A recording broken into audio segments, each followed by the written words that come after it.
about that tall. Okay, Val. Not quite as big.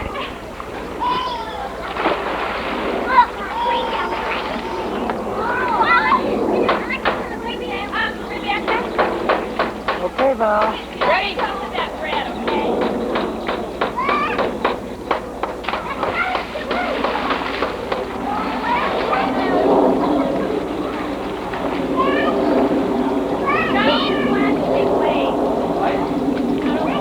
Oh, yeah, I know.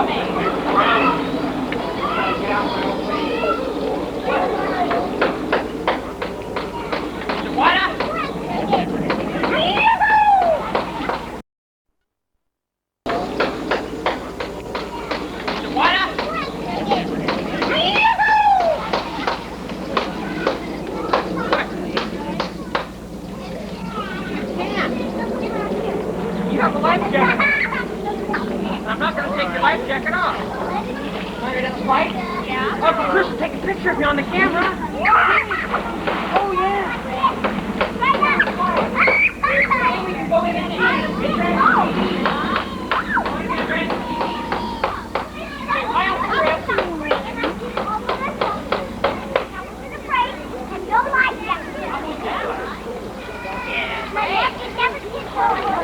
Hi, Uncle Chris.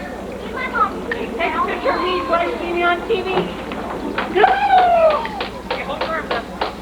Ready? Sit.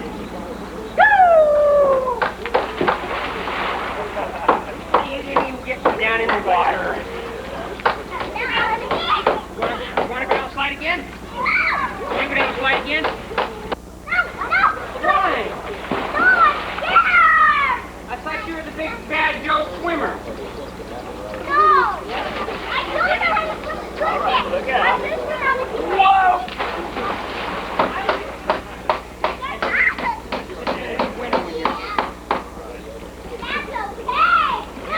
Hey, Heimer. Hey, Heimer. Come on and do something, man. All they got is a bunch of nothing here.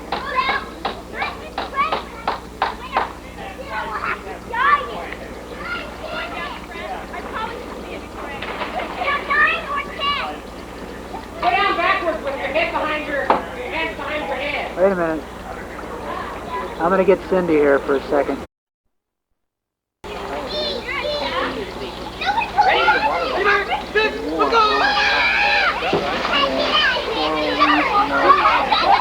Wait to double your speed. Jimmy! I'd love to go down to Baja, California. There's a place on the eastern side of Baja.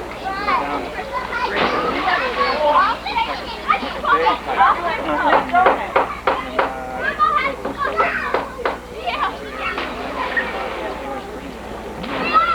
so the water is really turquoise and really green, and nighttime sun goes down red. Yeah, I'll be close. If I'm too close, jump on. You did that all by yourself. Catherine, Joseph, stay off. Catherine. All right, come on, you're fine. Come on, you're fine. Uncle Chris! You are? It's good. Go!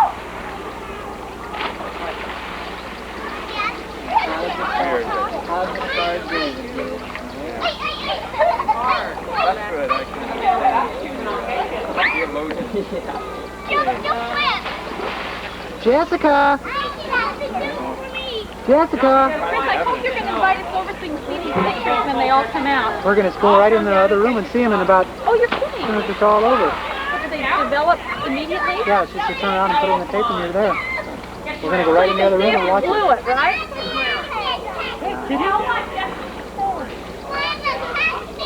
Wait, you're right. We got to do something faster. I'll get the score pad out.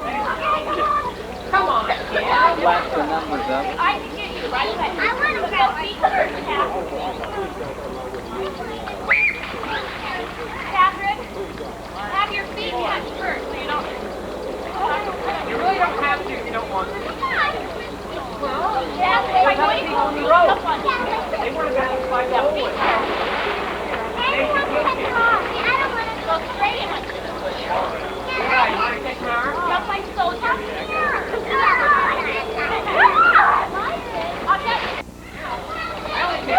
Get it right now. You'll have to go on the other side to take the board. I think we'll get the general idea.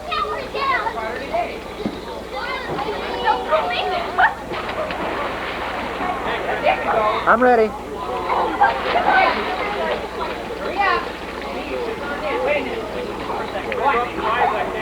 Go for it.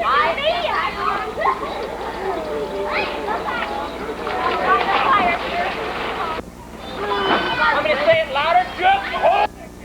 Okay, everything's on record. All you have to do is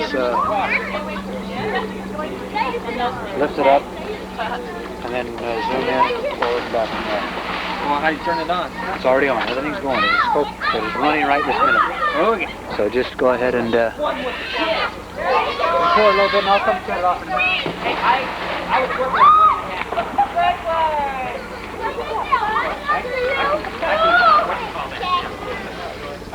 You want to kind of back up on this guy. Don't get too close in because when you snap on the camera too fast. It's not very helpful when somebody gets it.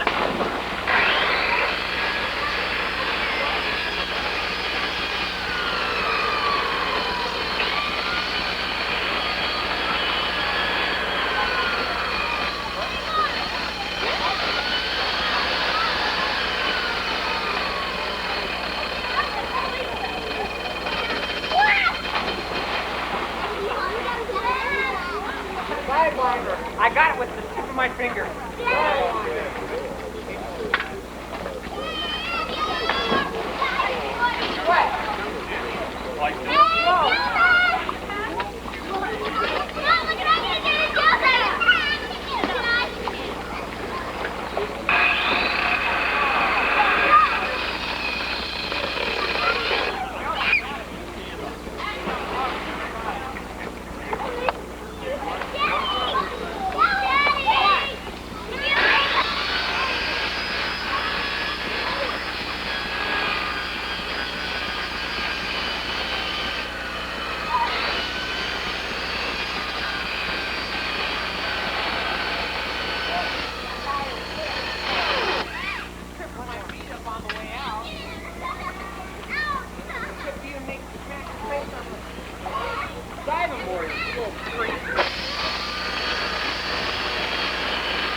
I was great.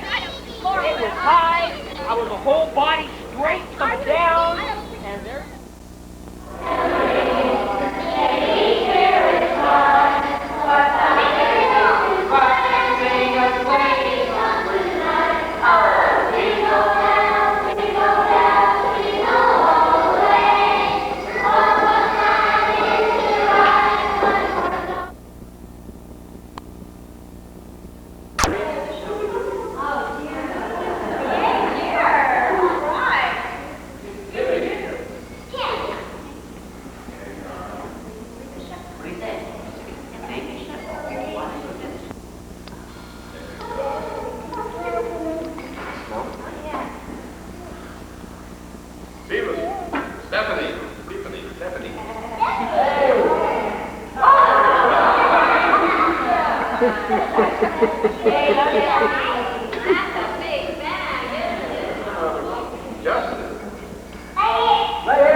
open your stockings till you get home, kids. Don't open them till you get home. Okay. This present you can open.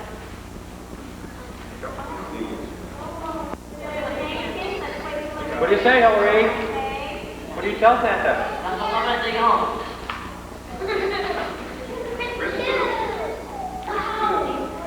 Hey, hold on to it. Don't drop it in your throat.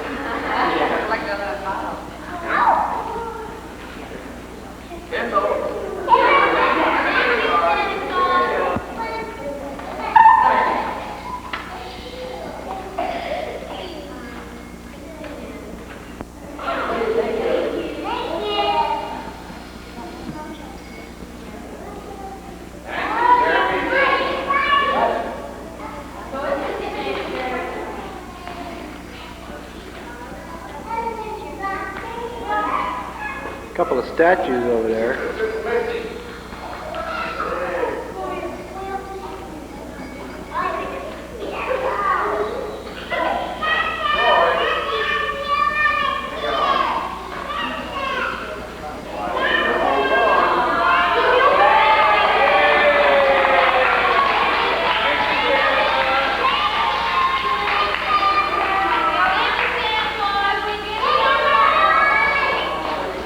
You might have to say that one on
I want Val to do something.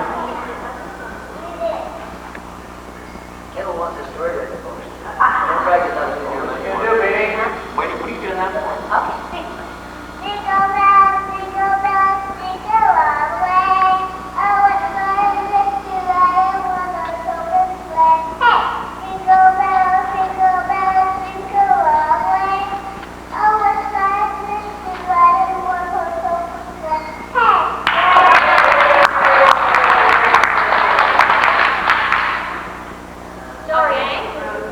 Okay, now Grandpa's gonna read your favorite story at Christmas time. Go sit down, Kendall, so you can see. Go sit down. Go sit down a little bit so you can see the pictures good, okay? There you go. Okay. All right. What's the night before Christmas? Not a creature was dead. Not even a mouse. Or a dog or a cat. The stockings were hung by the chimney with care. In hopes that St. Nicholas would be there.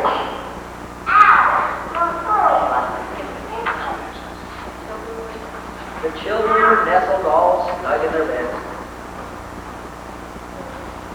I thought I did that first. The children were nestled all snug in their beds, while visions of sugar plums danced in their heads. Mom in her kerchief and I in my cap had just settled down for a long. When out of arms and rose such a clatter, I sprang from my bed to see what was the matter. Away to the window I flew like a flash, tore open the shutter, threw up the sash, and what to my wondering eyes should appear? A miniature sleigh and a tiny wheel. Moon on the breast of the new falling snow gave a luster of midday to objects below. When clutching my wondering eyes should appear, a miniature sleigh and a tiny wheel. You already said that. 4, 5, 6. You tell your story, I'll tell mine, okay?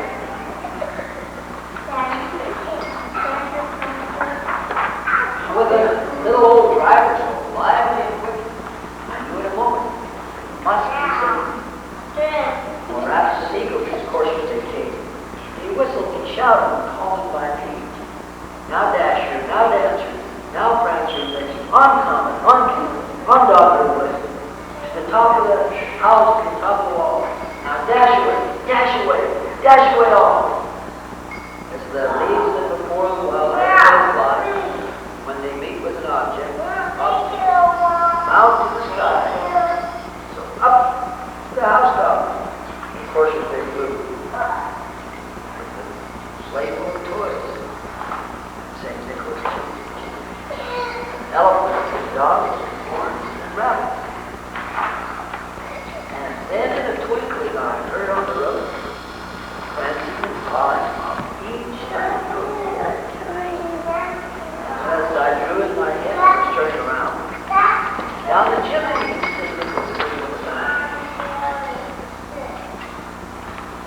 his eyes having his head, he was dressed all in purple when he said for his birthday, and his clothes were all torn with ashes. A bundle of toys he flung over his back. He looked like a feather just over his sack.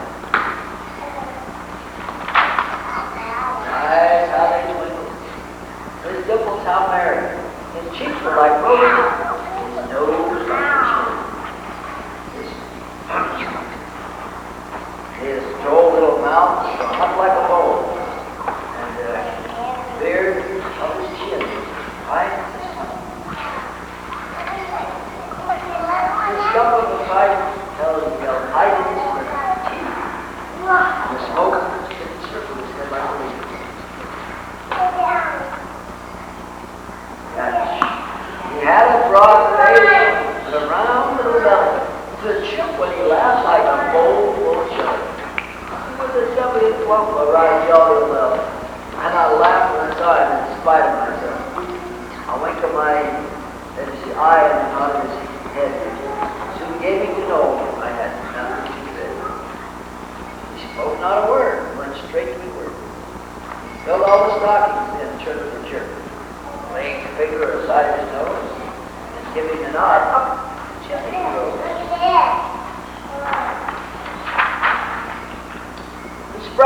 sleigh till his team gave a whistle, and away they all flew like they're down on the thistle. But I heard him in some plane. Harry drove out of sight. Merry Christmas to all. Good night.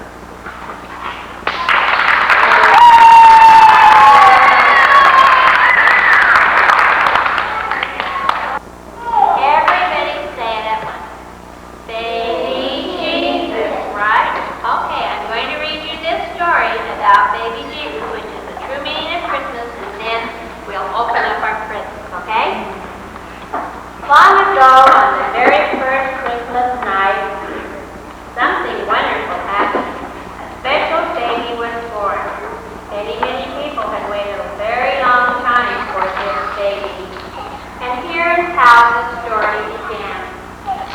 A woman named Mary and her husband named Joseph lived in the town of Nazareth, in a place called Galilee. Mary was going to have a baby, and she and Joseph knew that this baby would be special. Happily, they made many plans for the baby's birth. Then news came that changed their plans. The king wanted to know how many people lived in his kingdom, so he asked all the people to go to their hometowns to be counted. Mary and Joseph had to travel from Nazareth to Bethlehem. The trip was long and hard, and it was especially hard for Mary since it was almost time for her baby to be born. But at the last, Mary and Joseph arrived in Bethlehem. How crowded it was. Many others had come to be counted too.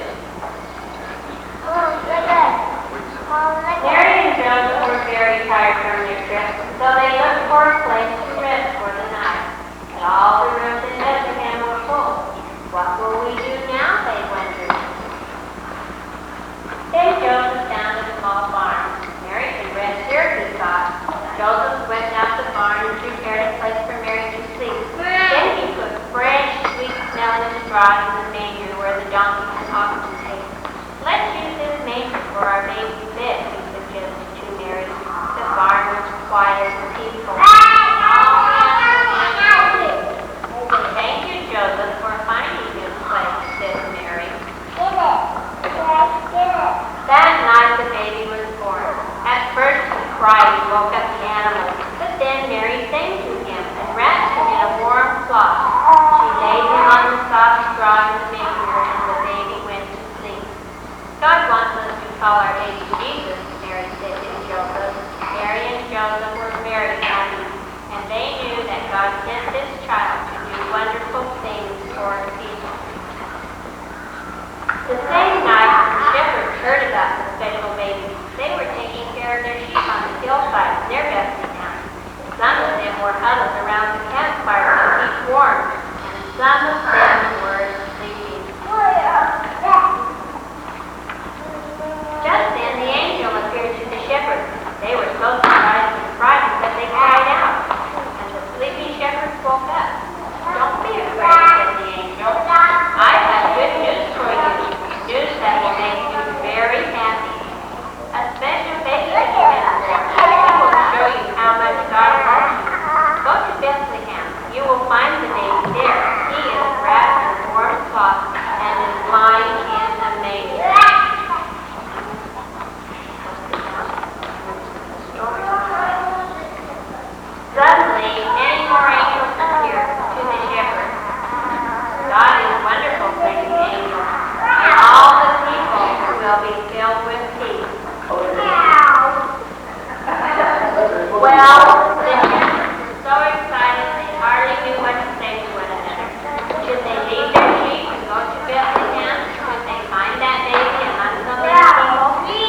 golfing? Golfing? Does he want to get that together? Let's bring him over here. I'll help him put it together. Because his daddy's standing here. Come on over here. This next present is to Nancy, Suzanne, Timmy from Trip 2. Did you like to go golfing?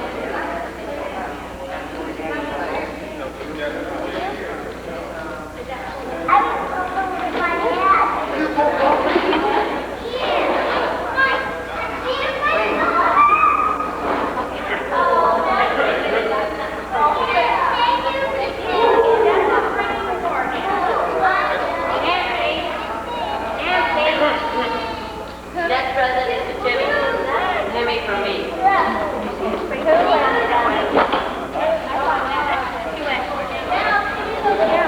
Oh, good, Tim.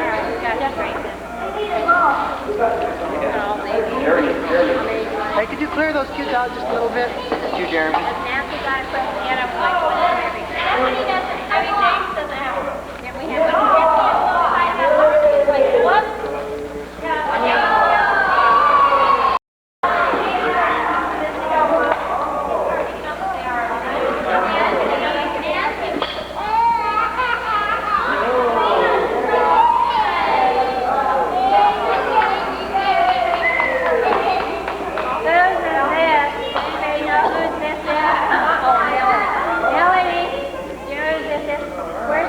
Honey, move, please. The wristbands are going to this headband. Nancy already opened her. And everything is James and Jeremy. Okay. Whose is this? Lisa. Lisa. You know who this is?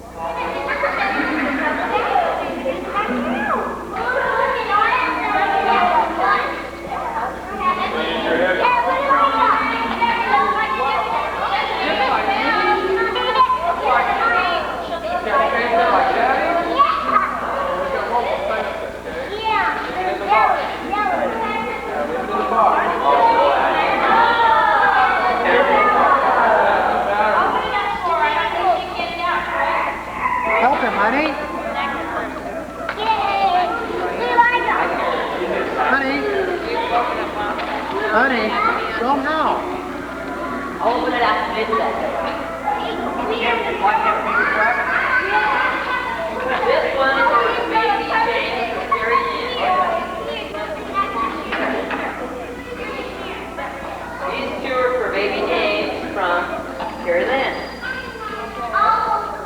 Nancy, sit down.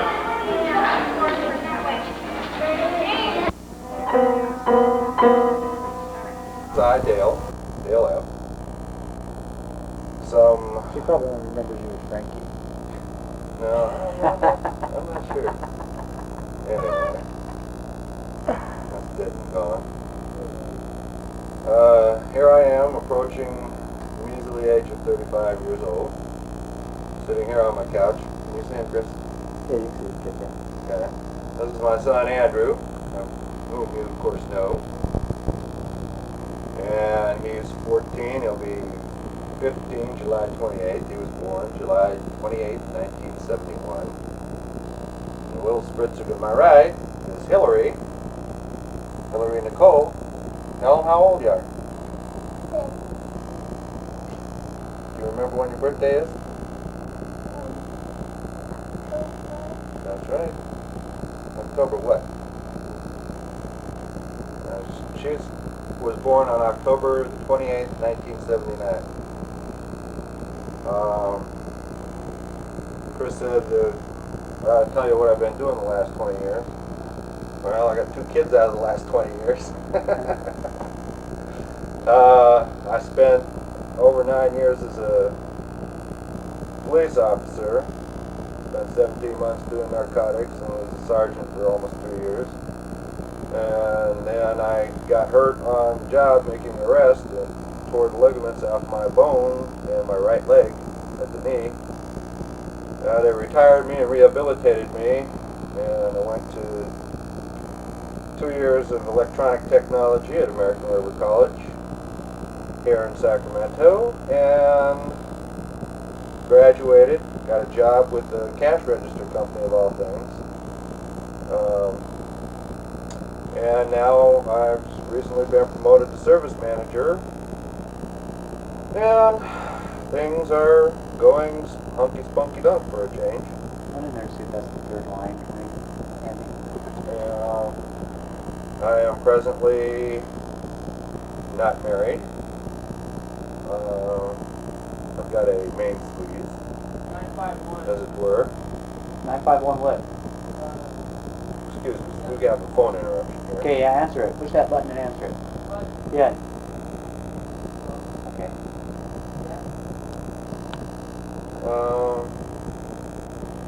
Not much else has happened that wouldn't take me 3 or 4 hours to tell you about. That's kind of an encapsulated update. Are you going to make it to the reunion? Standing down there coming. Oh, they are? They are. Oh, they are. Oh, well, then I'll probably see you at the reunion then. I don't know. It depends on when it is and where it's going to be. I guess from the little blurb I got, it's supposed to be out here, right? Down on the beach. Santa Cruz-ish. Oh, great. I'm glad they said something. I think we'll send further information coming. Anyway, let's quit wasting tape here. I was really looking forward to seeing you because I guess it probably has been 20 years, maybe even more since I've seen anybody. Last I knew, they had a little spritzer girl, and now I understand that there's, Angela? Is that her name? She's Anyway. about to get married. Yeah, well, that's the only one that I remember, and I understand from what little bits and pieces that my mother and grandmother managed to tell me every once in a while, that there's a few more running around. So, I'll just say goodbye for now, and look forward to seeing you at the reunion. Okay, Hillary would like to tell you some news that's going on in her life. Go ahead. My teacher's gonna get married.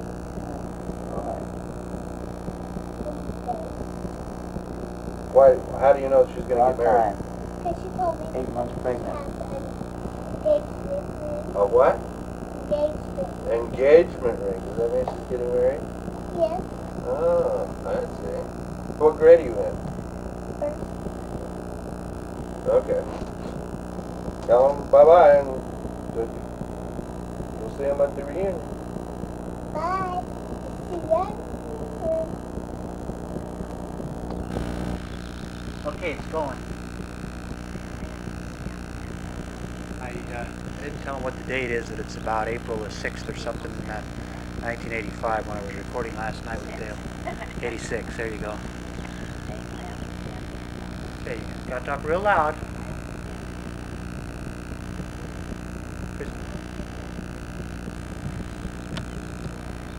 Okay, there's Chris 2. There's Nicholas. Nick, how old are you? Nick, how old are you? 1. Hi. Nice, Dad. Hi, Donna. I don't know if you can hear that or not, but it's pretty cute. Okay. Number 3. Okay. Well, let's say anything we want to say about ourselves, and hopefully they can hear us. You gotta talk real loud. Say hi, we're right in front of our house. Stop it. Just on our way up to see Randy's ranch. Take some more of you. Brothers and sisters, put them on the tape. And let's see, Daddy still works for the insurance company. Mama doesn't do anything anymore but have babies. Daddy graduated from college last year. Daddy's got a little shirt on. What do you want to say?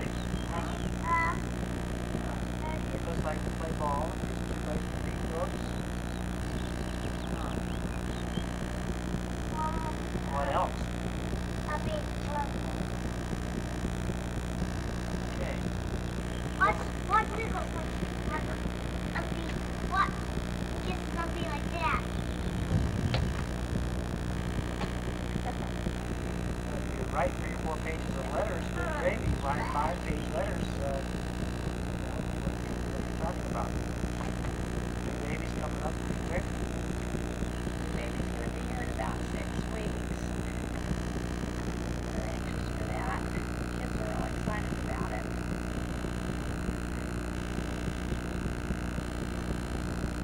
We're anxious for you to come out for the reunion. See all of us. No, Nick, no. No. Come here. Okay, what's, did you tell everybody their birthdays? They have all the birthdays down? All right, well, that was pretty exciting. I hope you can stand the excitement on this tape here. All right. He was afraid to That come truck out got of the 25,000 locker. on it in a year. He was afraid to come out of the locker. Still April the 6th. And we're now at Mom and Dad's. And we're going to start with Lauren's family. Pretty quick. Do you want Get out of the boat. Get out of the boat. You're not allowed to get in the boat. Know that.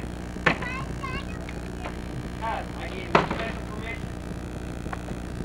Okay.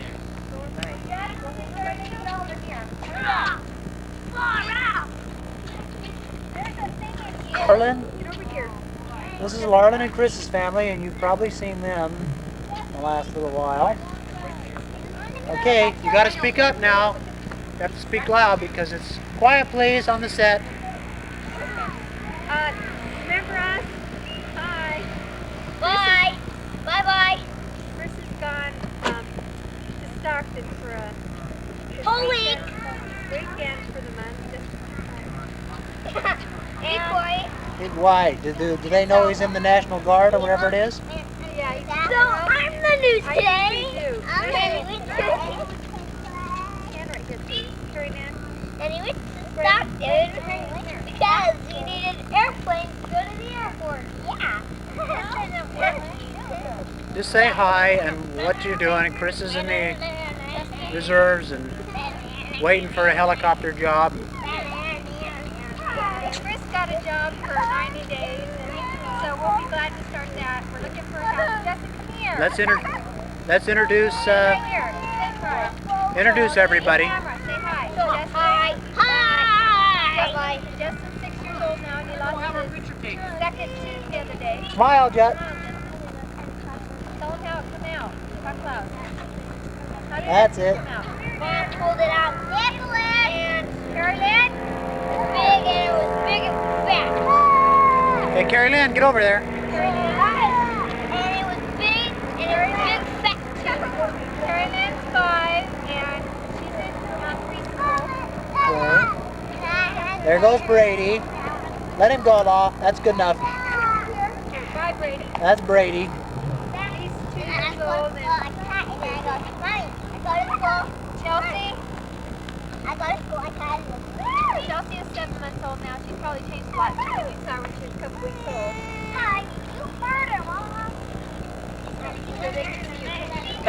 Okay. There's Daniel. Anything else? Walking in. Bye. See you at the reunion. I don't have any bubble gum. It's okay. All right. What do you want to say? Go. Rolling. Go. This is Val's family. Go. Go. Get all them bubbles? Okay. All the bubbles? Okay. No. Oh, do it. Oh, that's Do it good. again. Do it again. What you doing? Ready? Did you go rip it back? Okay. Okay, got the bubbles? Yep. All right, yay for the bubbles! Yay. Yay for the You can bubbles! each say your name and what grade you're in Okay. school. Stephanie, Get back here. talk loud so they can hear you. Say who you are. Say your name. No, you first. You bet. Hey, cat's Go not. ahead, Timmy. Go ahead. I'm 8 and I'm in 3rd grade. Yeah, of course. Your name is? Tim. Christine. I'm Christine and I'm 10 and I'm in 4th grade. I'm Stephanie. I'm 5 and Truck. Truck. I'm in kindergarten. I'm Lisa and I'm 5 and I'm in 1st grade. And I'm Val and I done graduated college and I'm doing relief pharmacist work for thrifty drugstores for a little while, see how that goes. And what else? Oh, and this is Daniel in my arms. He's and he is. How old are you? Say 2. 2. 2. 2. Two. Bobby doesn't have 2. He's 2. And this is Emily. And that's Emily. And she's 0 and she doesn't have any brother or father. Son. I'm her mother. I'm her father. Anyway, that's us. We'll see you at the whatchamacallit. Whenever it is. At the reunion. August 3rd. Troy. Say hi and introduce yourself and anything you want to say about the wedding or whatever. And, Are we rolling? you're rolling right now. Ready to go. Okay. This is Kay and Dart. We're anxiously engaged for the good cause. And see, I guess I've been back from my mission to Germany. Dan hasn't read the Book of Mormon lately. He probably doesn't Since catch that. September last year, 1985, I guess that was. Been engaged since September 1985, and we'll be getting married in May 2nd. That's impossible.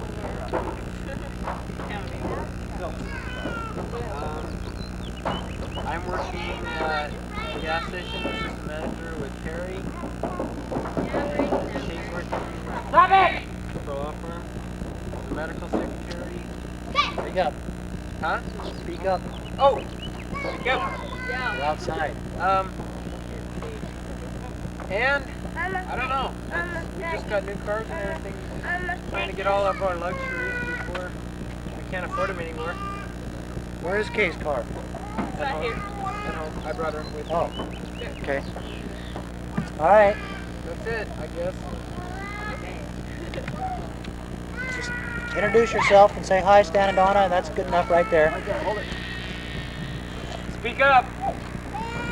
Tell him you're going to tie your shoelaces from now on. That doesn't. Hurry up. Shoelaces are staying untied the rest of my life. Hurry up. You're going to do what? What? Tell them what you're doing about the track meets and this and that and everything. Say hi.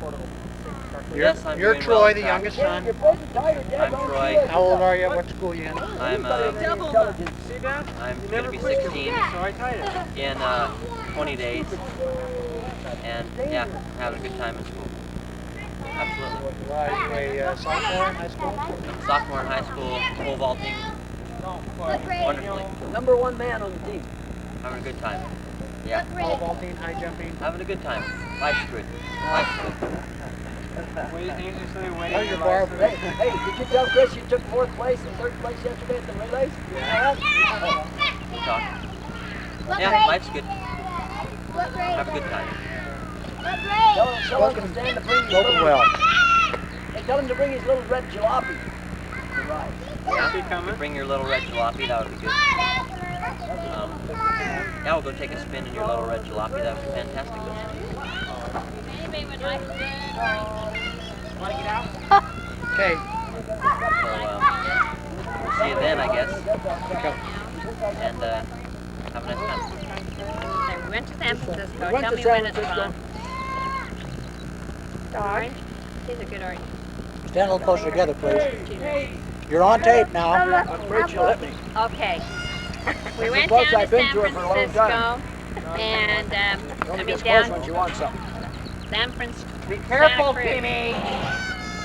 So what was the place that we called? What's it called? Sunset Beach. Sunset Beach is where we're gonna go, and it's got little camping places, hot showers, and bathrooms, and it's far enough away from the beach that the little kids can't go. You don't have to worry about them going and falling in the water, but it's Top of a steep hill, they'll fall down and kill themselves before they get to the bottom. not true. They have this whole trail that goes over the beach for kids and able-bodied people, and the rest of them you can drive down there, and it has a nice parking place. And on the beach is a covered table so that we could have a meeting, or we could have a party, or play games, or whatever we wanted to. For those who don't want to play in the water, they can play there. And everybody has to make their own reservations, but I'm going to send out the letters, and I'm going to send a bright sticker in each one for them to put on their calendar on the day that they're supposed to call and make their reservation. And it is 20, how far is it to Santa Cruz? 20 minutes to Santa Cruz. We measured it. Where was that place in the It's 20 minutes from the beach to Santa Cruz for those who want to go. You said that you want to go there and you know, get your motel 2 for 1 or whatever. We're also going to go down there sometime or other and check Watsonville. This is Sunset Beach is just out of a little town called Watsonville, and they should have some motels and a store and things like that in that, so that people who want to buy groceries and stuff, then they can still do that. So we're gonna, I hope, get some of my kids to go down with me one more time, and then, but it looks like it's okay. And then and then to Santa Cruz. Oh yeah, we said about 30 minutes to Santa Cruz, 20. And then, I don't know, Half Moon Bay or something. And then San Francisco is about an hour and a half away. So I hope everybody will like it. If they don't, too bad.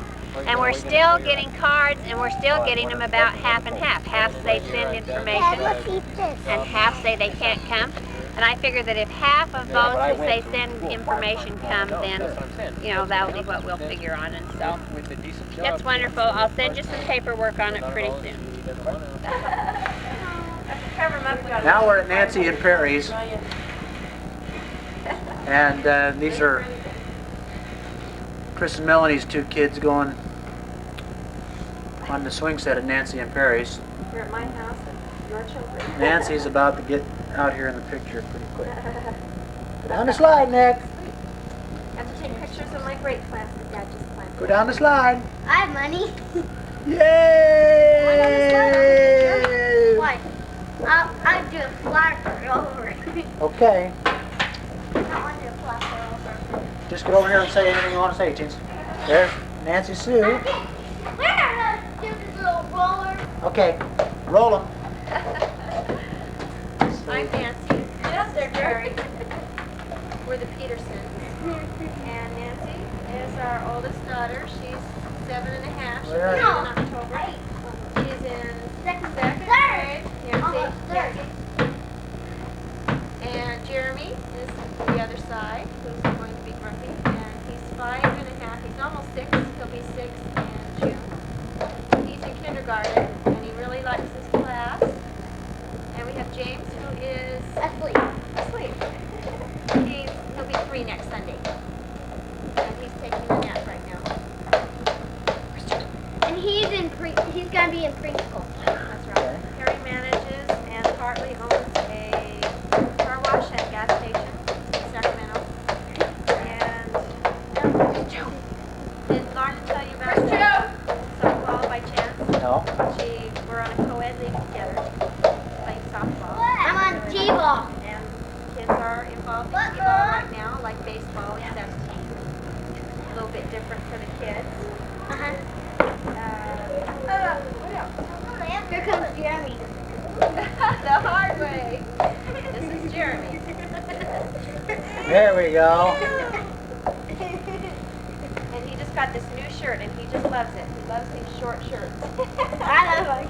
Till he's on TV. Then he pulls it down. Nancy got some new sandals and her little heart Tights. tights, And then and her, some with pink her pink hearts. swimming suit. Oh, those are cute. And socks. Been out for it, yeah. All right. Well, watch this. I can do that. Okay. They go get my end. The end.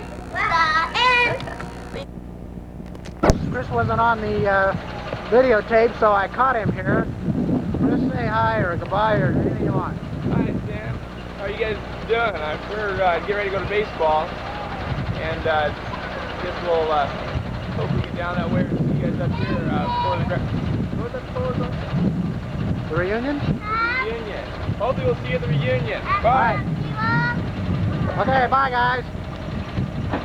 Back over to Nancy and Perry's in case you recognize the backyard. See it? The satellite dish. Okay.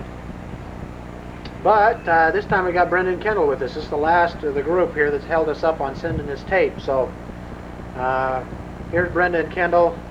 I guess we missed out on getting Bill on here, but let's go. What did you want to say hi to Stan and Donna? Hi. We wave into the camera and say cheese, cheese. We're just slaving away here. I've become the secretary of the Endometriosis Association of Sacramento, and that keeps me awfully busy. And I'm doing church sports. We're looking forward to the reunion and planning and stuff, and everybody says they think it's going to be really fun to be on the beach instead of anywhere else. Okay, what do you want? Huh? Okay. You want to tell them your little talk you did in church Sunday? Huh? Do it loud. So Uncle Chris can hear way over. This is the talk Kendall gave at church a little while ago. Louder. Father loved all children, no matter who they were. The white children, All the the baby loved all the blue white children, the golden all the baby just no, and the me. and then legal baby Okay, tell them what you're doing. You're going to school. Look in the camera. And play with my friends.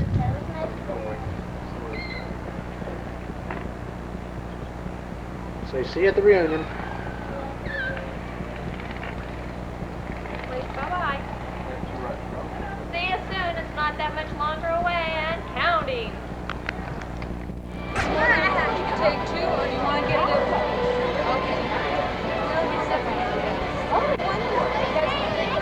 Some people will recognize it. Dale and I were going to do it as a duet, but we had time to do it together. So now we're going to do it as a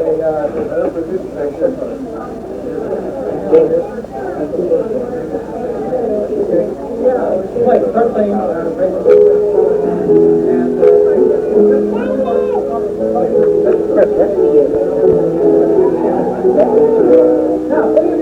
and two.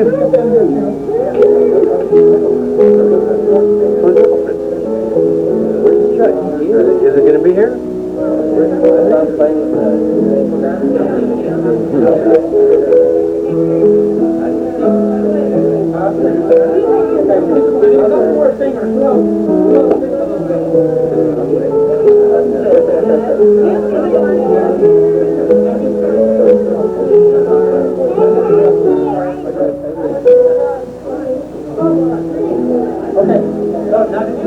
Anybody who recognizes that lullaby, Mary's lullaby, raise your hand. We'll recognize that a little bit.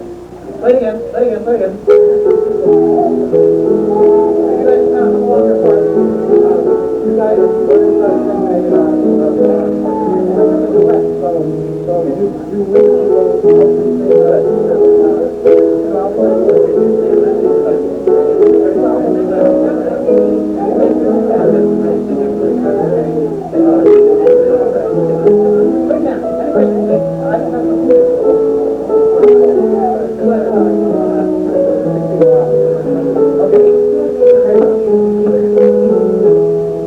Okay, anybody else want to get up there and do the singing thing, or just sing along if you want? Okay? You want to sing?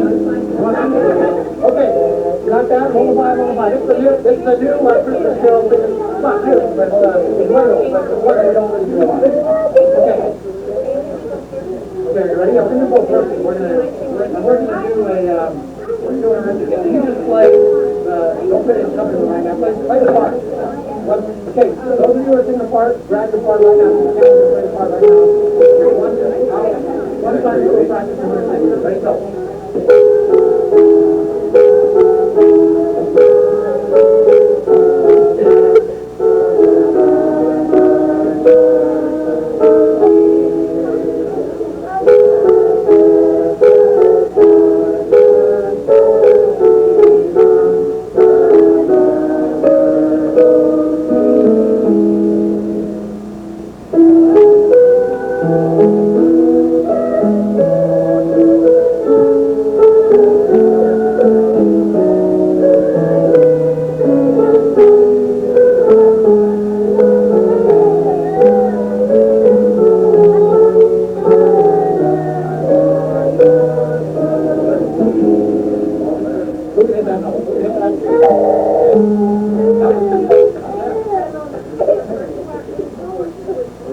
that.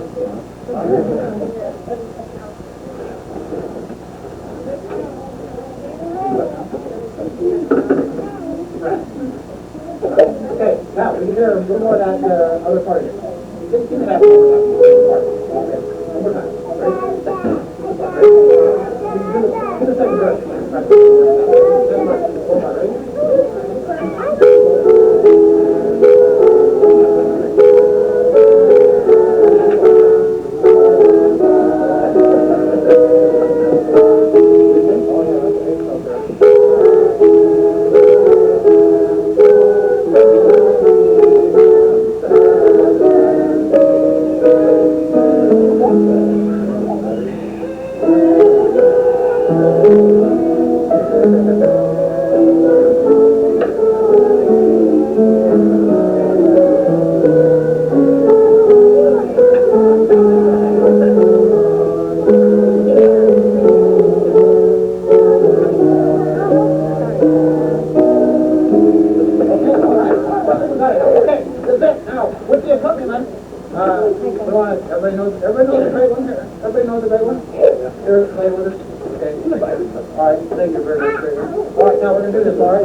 This is like my favorite Christmas music right here. Reverend's going to play it. As soon as she's done, you may get up and eat. Okay? Thank you very much for your participation on that. That was really not bad for no practice. Okay. Since I'm in charge of the program, this is my favorite thing. We're ready.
There he is. There he is. Okay, here's my Christmas message, if I can have your attention. That's right. Okay. President Hinckley said, "What a glorious season this time of Christmas. Hearts are softened, voices are raised in worship, kindness and mercy are re-enthroned as elements in our lives. There is an accelerated reaching out to those in distress. There's an aura of peace that comes into our homes. There's a measure of love that is not felt to the same extent at any other time of the year. At this time of year, we seek and even make more time for our families. I mean, when do we see each other half the time? We serve the poor and the needy as if they were our own. Freely we give gifts to each other and occasionally to those we do not even know. Through acts of benevolence and, dare I say, charity, we think of the Savior's birth for a few days after we finish our shopping. Sometimes before. For a few days or maybe a few hours, we become shepherds of the Good Shepherd. It's almost as if the angels appear from nowhere to sing and give praises to Him. We sing Joy to the World. It came upon a midnight clear in a little town in Bethlehem, while the shepherds watched their flock far away in a manger. Then I heard the bells on Christmas Day play, the first Noel, while angels we have heard on high, saying, "Oh, come all you faithful on a silent night." The Christmas hymns are some of our favorites.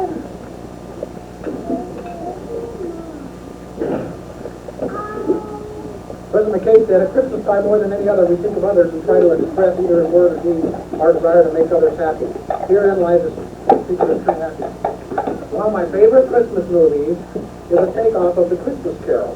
The main character, representing Scrooge, gives one of the great Christmas do-good speeches of all time at the end of the movie. And I want to quote that to you quickly. And I quote, and this is the guy who is struggled all through the movie to be nice. He's been a Scrooge, he's been a penny pincher, he's seen all three of the ghosts, he's seen the ghosts of the past and the present and the future, and they scared him to death, literally, and so now he gets it. And he said, "It's not too late on Christmas Eve to have fun. You can call people, your college roommate, an old army buddy, your personal banker." Not too many of us have a personal banker, but you call them anyway. It's Christmas Eve and it's not too late. It's the one night of the year when we all act a little nicer, we smile a little easier, we share a little more, and for a couple of hours out of the whole year, we are all the people we always hoped we would be. I think that's a great line. It's a miracle. It's really sort of a miracle, he said, because it happens every Christmas Eve. And if you wait that miracle, you're going to burn for it. And he saw himself burning. And I know what I'm talking about. It's the miracle thing. Again, he said, you have to do something. You have to take a chance. You have to get involved. There are people out there having trouble making their miracle happen. There are people that don't have enough to eat. There are people who are cold. You can go out and say hello to these people. You can take an old blanket out of the closet and say, "Here." You can make them a sandwich and say, "Oh, by the way, here. I get it now." If you give, then it can happen. Then the miracle can happen to you. It's not just the poor and the hungry. It's everybody who's going to have this miracle. And it can happen tonight for all of you if you believe in that spirit thing. The miracle will happen, and you will want it to happen again tomorrow. You won't be one of those people who say, Christmas is once a year and it's a fraud. It's not. It can happen every day. You just have to have that feeling. And if you like it, you want it. And you get greedy for it. And you want it every day of your life, and it can happen to you. I believe it now, and I believe it's going to happen to me. I'm ready for it now, and it's a great feeling. It's a good feeling. It's really better than I've felt in a long time. That's the end of the quote. President Monson said, "It's a season when there are more smiles, more cheerful gleams, more acts of thoughtfulness and kindness than are found the rest of the year." I have a unique perspective of this myself because I see a lot of people that smile and say hi to me, and I don't even know these people. And it happens every day, everywhere I go, for about Thanksgiving to Christmas. And people who will come up to me and talk to me who don't even know me. And they feel good, and I feel good. And sometimes that's all it takes, and that's all somebody needs is a little bit. But it does not happen the rest of the year. For 11 months out of the year, people walk right by me and, don't have anything to say. And so I've seen that. Well, But you know, it's one of those things where you know you see something that sparks a memory, and all of a sudden everybody's happy. And it makes things we smile to everybody. You know, throughout the year, it makes a difference. President Kimball said this at the end. Never did the Savior give an expectation. I know of no case in his life where there was an exchange. He was always the giver, seldom the recipient. Never did he give shoes, clothes, or a vehicle. Never did he give perfume, a shirt, or a fur wrap. His gifts were of such a nature that the recipient could hardly exchange or return the value. The gifts are rare ones: eyes of the blind, ears of the deaf, legs of the lame, cleanliness to the unclean, wholeness to the infirm, rest to the lifeless. His friends gave him shelter, food, and love. He gave them himself, his love, his service, his life. He gave them and all their fellow mortals resurrection, salvation, and eternal life. Okay, with that in mind, I don't think anything else I want to say on that. I decided, since Ace ran out of the program, to do something a little bit different this year. And I wanted to get back a little bit to the giving thing. We haven't drawn names for a while, and I wanted to get a purpose. I wanted to get the feeling of, you know, let's give back to something or somebody, and I wasn't sure what to do or how to do, and then it came to me. Dale? Where's that? Kathy? No!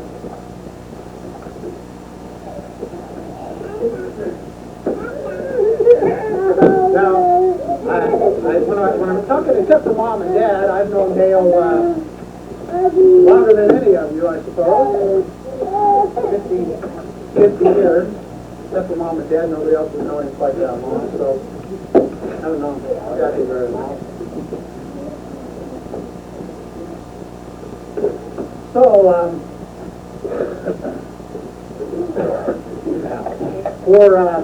for this Christmas, we're going to we're gonna honor Dale.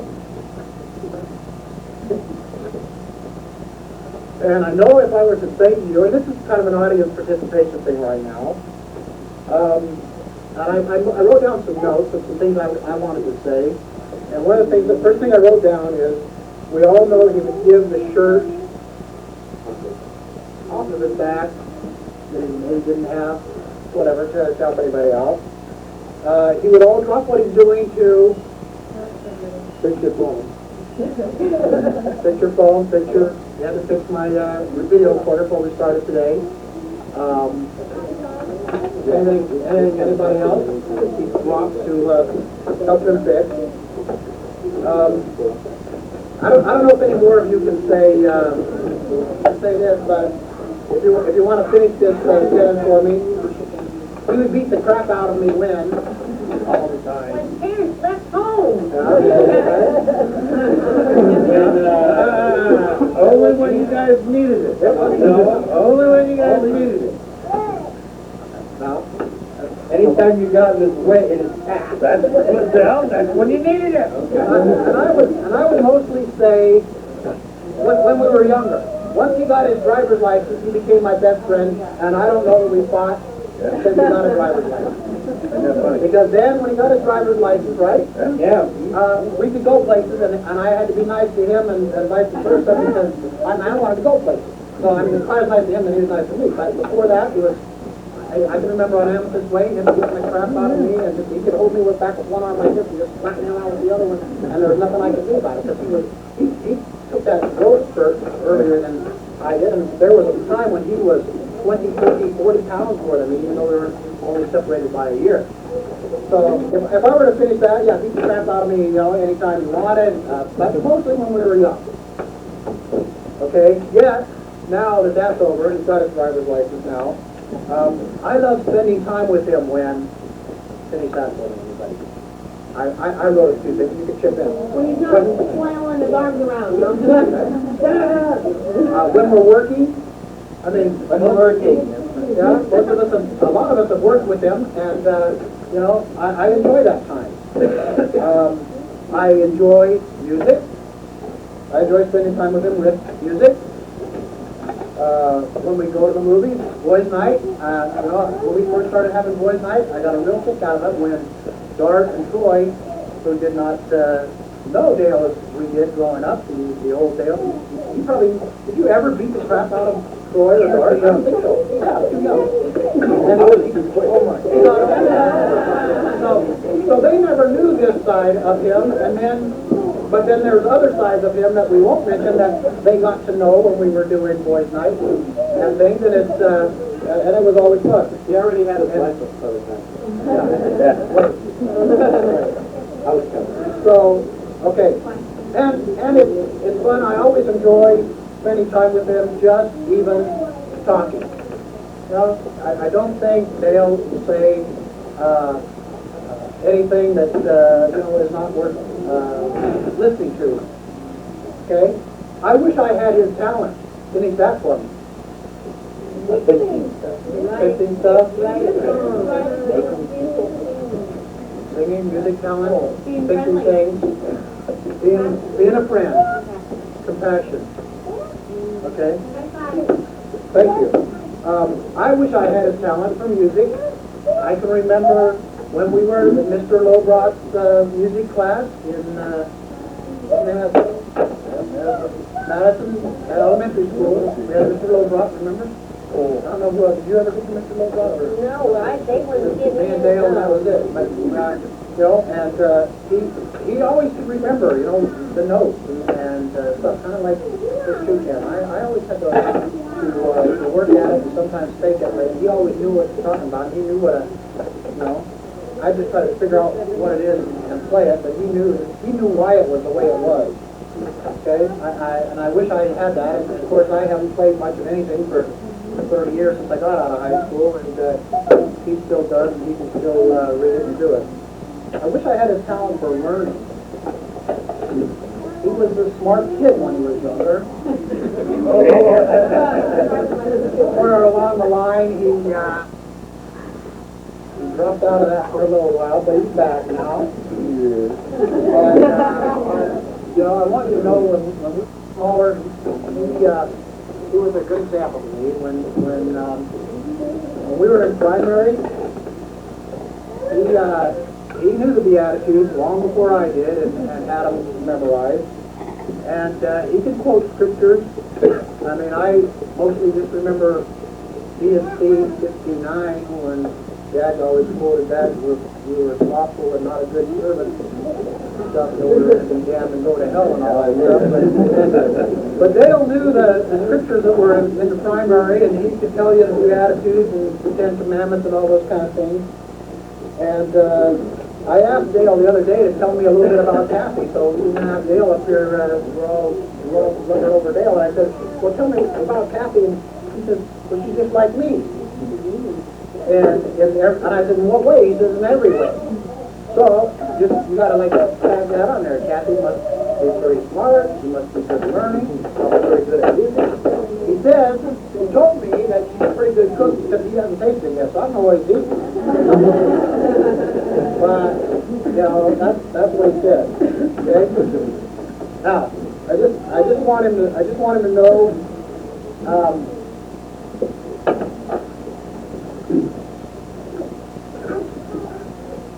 that he's our leader, he's our patriarchal heir.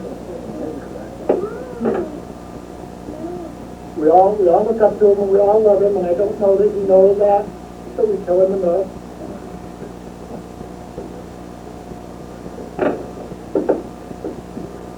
He's our brother, and more importantly, he's our friend.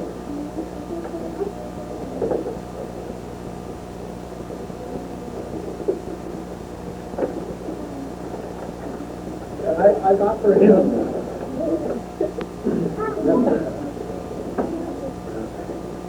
I haven't written this yet, so I have to start this up run out of time for business reasons, but I'm going to write in this. I have for him a copy of the scriptures, all of them, with his name on it. And I will write something in it that will be something that will address that. He is our elder brother, he is our leader. I know that the word he reads most around him. for the rest of his life. I just want to say I love you.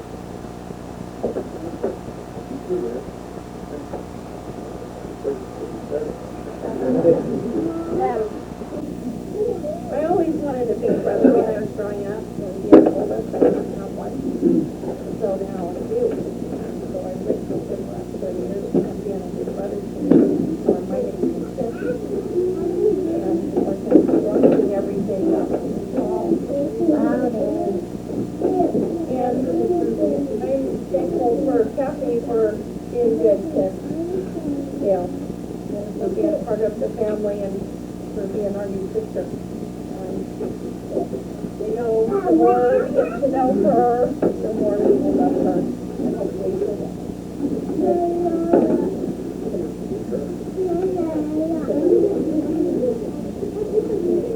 You're next. You're next.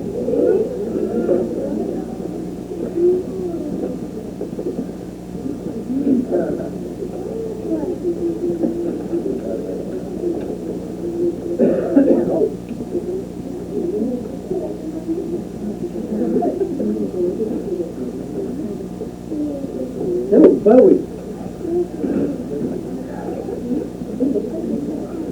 I remember that one time we were playing, kids were playing, I don't know, Jen or somebody else, I guess. We're playing the Prophets game and getting them all lined up, and he would get them right every time. I couldn't even do that. I couldn't even get any of them right. And I admire that quality that we can remember that, you know, it's an important thing, and I want him to know that I love him, and I know he's looking for his grove of trees, and pray that he can help him, and he's always been there for primarily critter problems. And the kids, they always love and get him and say, oh man, he's not asked for you to do anything. He doesn't even do anything for me. So consider yourself lucky. Who loves Auntie B? Okay, they can do that. My grandkid doesn't do anything for me. So anyway, and I'm happy that Dale has Kathy, and that he doesn't have to be alone. And I'm thankful for the talents and qualities that she has. I don't know how many of you know that she crochets and stuff. That was something that Jen used to always do, crochet and quilt and do all these things. And when I saw you Nancy open those beautiful things that you had made, it just brought back memories of a special time that we don't take the time to learn anymore as a child. And I'm happy that you got on the wagon and haven't fallen off. I don't know if that's right, Phil. Okay, I know now. And so this is the days in the bottle. So, anyway. Oh, and your music, the love for music. Now I want to tell you my music story. I keep trying to get a band, and they keep putting me in bandstand, and I just can't play a band because I don't know how to play them because you have to Dale and Chris. They think you automatically start in the band. So every time they tested, I had to check out to my band. So, but, well, this family is really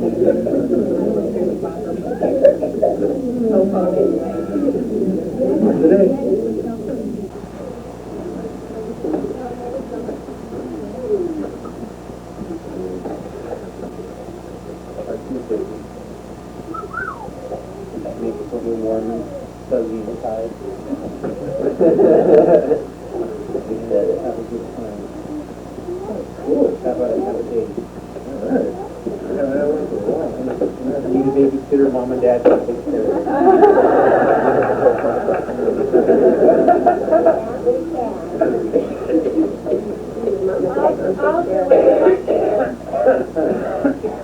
Speak up when you're up here. Okay. I remember my head going through the window. I remember that. Do you remember that? Yeah. You got in trouble for it. You probably remember more. Well, it's because I put my head against the window. You did a little quick. But anyway, oh, it's going down the water there. That was good. I forgot about that. That was crispy, Dad. That was Easter anyway. Okay, and then I'm just really thankful for him for being there, for being a brother, for taking me to the movies with his friends, even though I was just a little punk rat. And I remember going to the movies with Paul Fight and you and me and Leon and stuff. Leo Murphy. In the Volkswagen, Dad's old Volkswagen. You know, and watching the movie and watching out for me. And I just want you to know you're welcome anytime. Come on over. Have to come to you. We love you. No.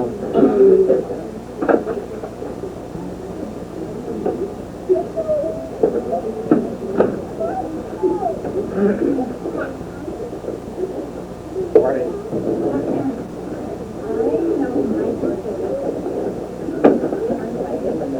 Oh, good. That's late. Let's go put your hands later.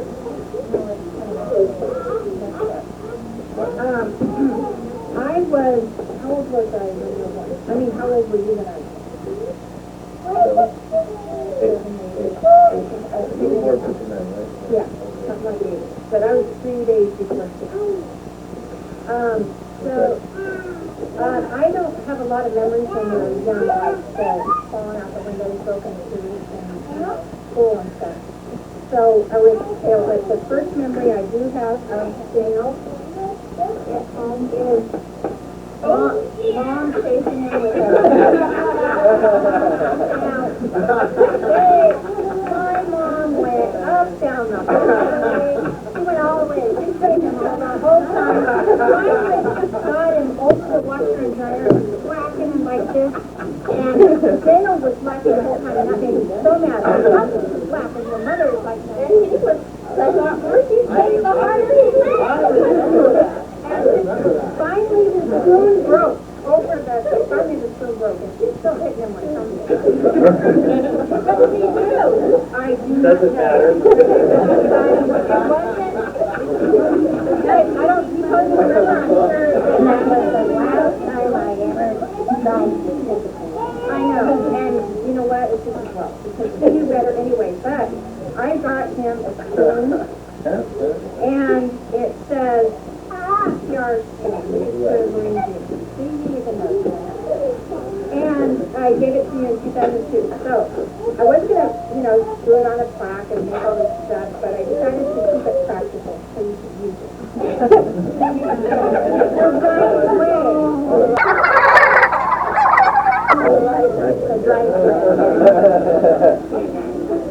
And this is a nice wooden spoon though, so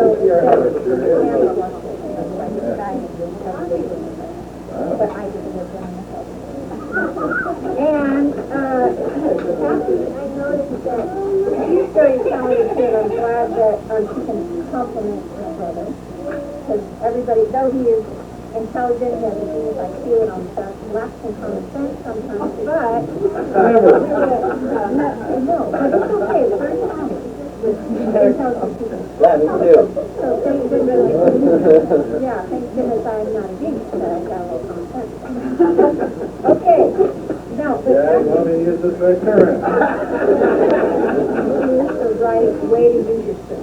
But anyway, I noticed that Kathy does have a lot of talent, and I did notice, like, Linda about her, when she got this thing, and you know what, I'm already married, so I'm not going to get a shower or anything, so whenever you get around to it, I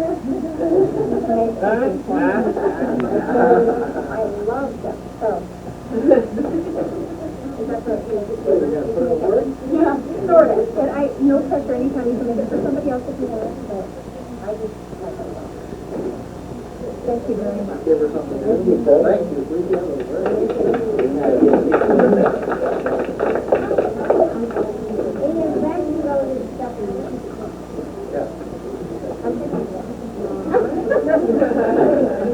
Bag giver.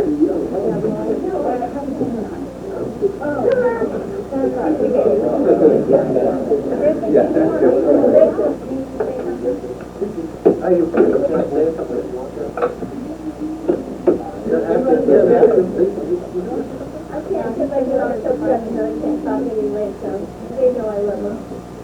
I like them. That's it. One love and one like. Okay. Number 6.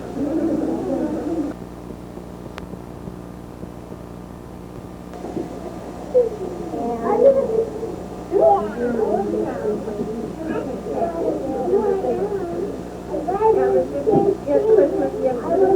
I'd like to give you a very special book. After I read it to you. Have you seen this book or heard of it before? Some of you have. It's always worth hearing again. I haven't known Kathy very long, but she's had a positive influence on me. You've mentioned having so many things in common with her, so my hope is that this gift will be appropriate for you. I didn't get to grow up with you much because of the 10-year age difference between us. When I was old enough to remember things, we were moving out and moving on. I have a handful of memories while you were at home, but the majority of my memories are of our interactions as adults. I know you've experienced many challenges in your life from many different aspects. I see you frustrated, exhausted, hurt, distracted. But through it all, you've been able to keep your inner self strong and positive. Not without a price, but the best in life don't come easy. My favorite quote of mine is, where there's struggle, there is growth. I've seen you struggle and I've seen you grow. This book has a couple of very important messages. It opens with the negative power of peer pressure and the damage that it can do to our self-esteem. We've all experienced it, worrying too much about what other people think of us. But it's a choice to see a simple solution. When we learn to trust the love of the one who created us, the negative things in our life can lose their power over us.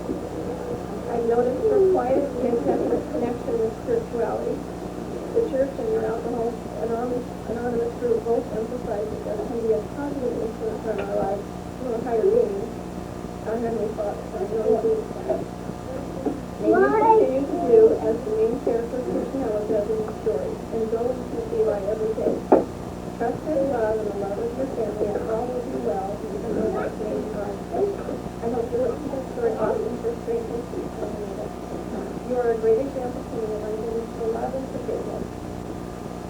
Treasure the positive attitude you operate and to give them away every day. We love you, and happy birthday.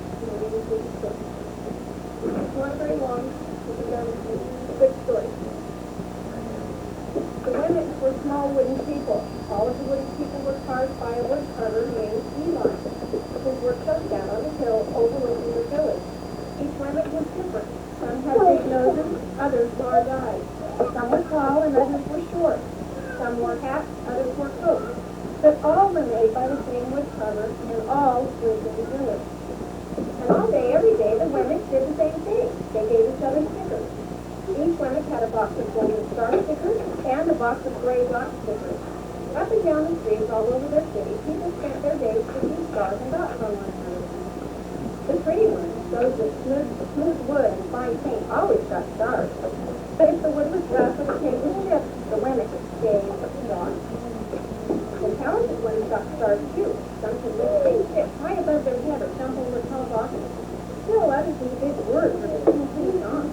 Everyone gave them a star. Some women had stars all over them.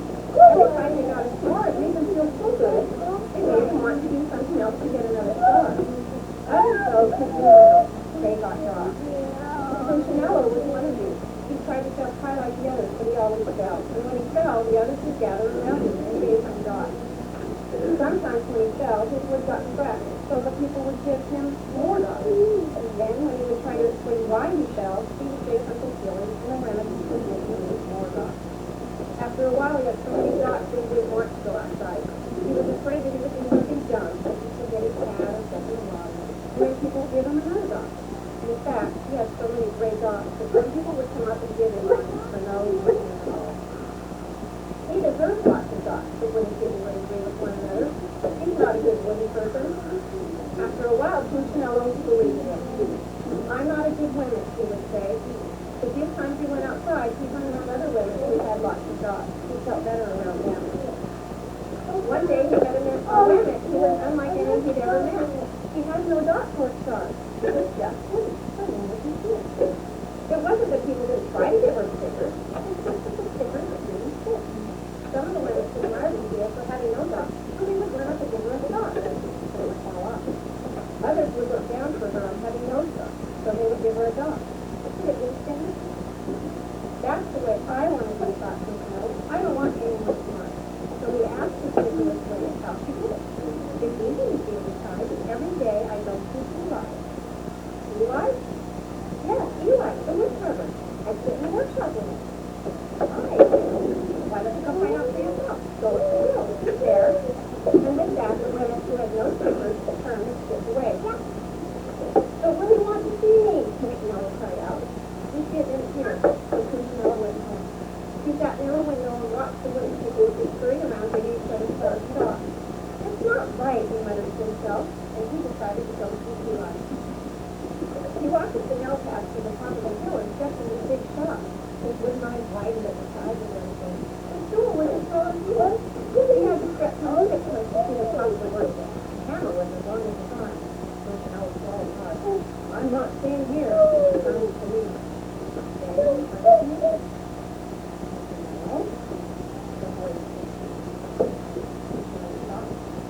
Puccinello, what would you see? Come, let me have a look at you.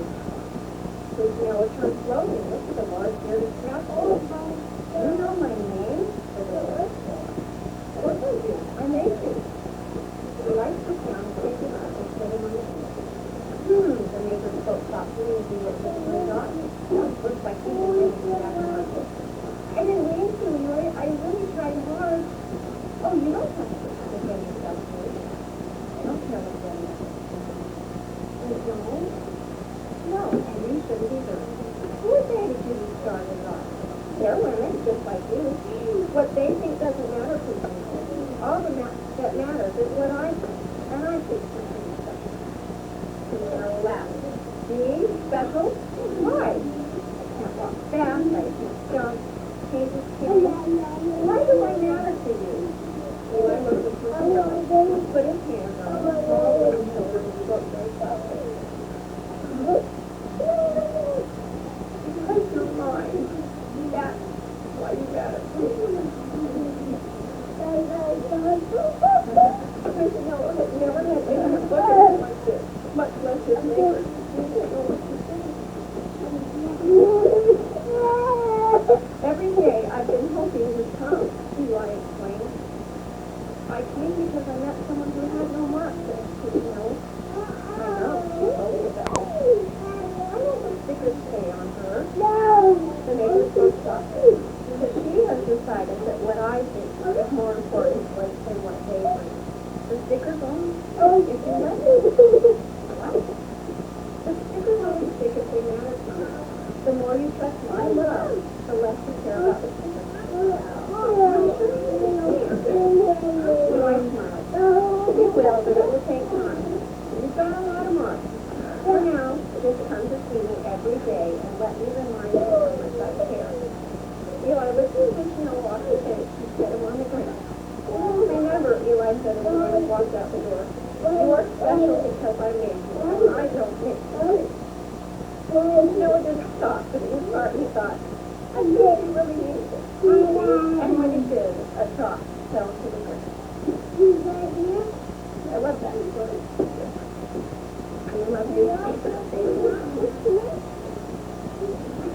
And I wish I could have drawn him a picture instead of what I like to do, but I really appreciate the argument that when you look at each picture, your beautiful picture with me, you know what?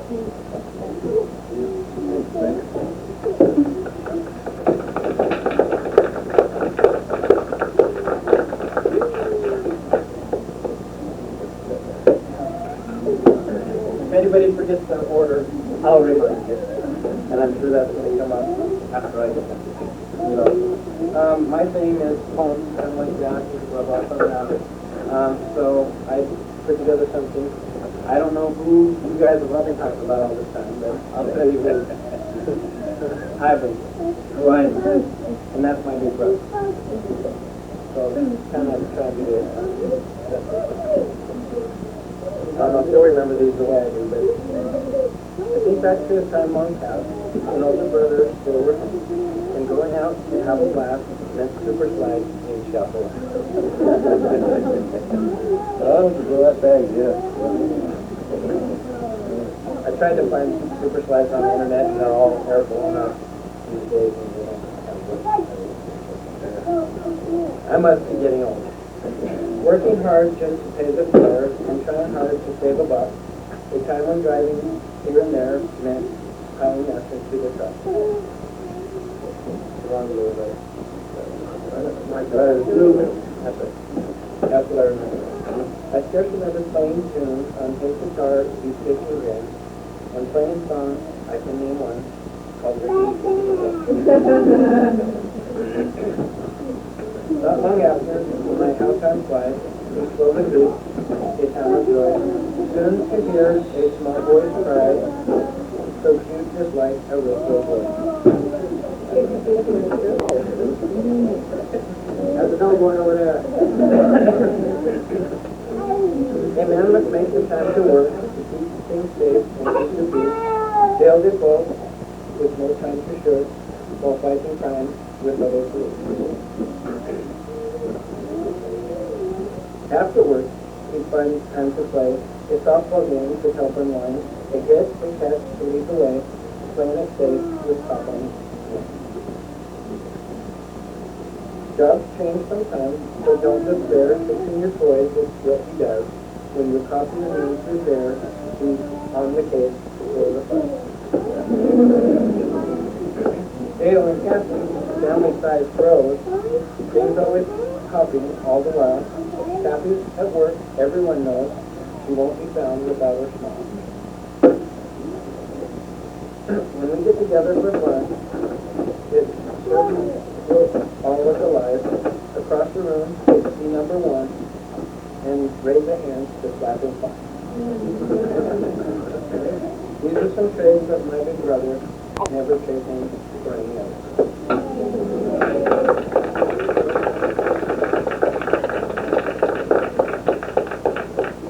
At Thanksgiving, I was listening to Kathy talk about when she'd see next and her later side, so I'm going to give you one more excuse to get together and spend time together.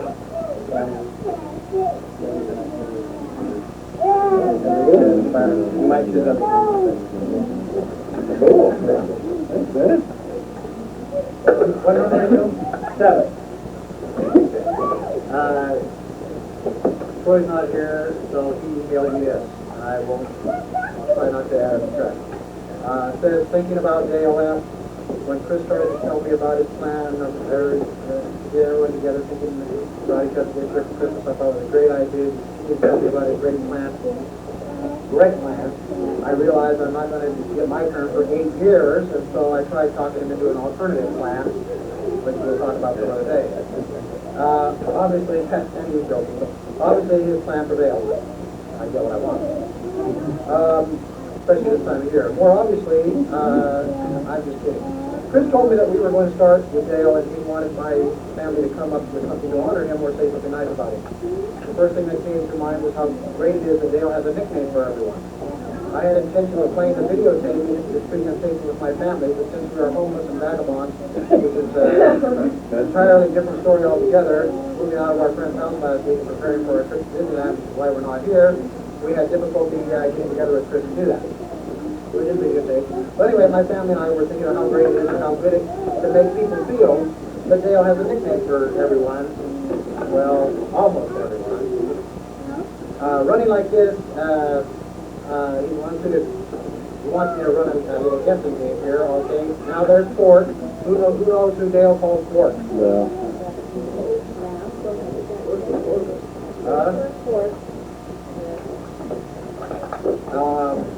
Buckwheat. Brenda. And Tad. Anyone who knows who Camp is? And how about Booze? He called her, what did you call her when you came up here? Dub. Yeah. Her name when she was Miss Elk Grove, the Dublin. Yeah. So, there you go. Porker.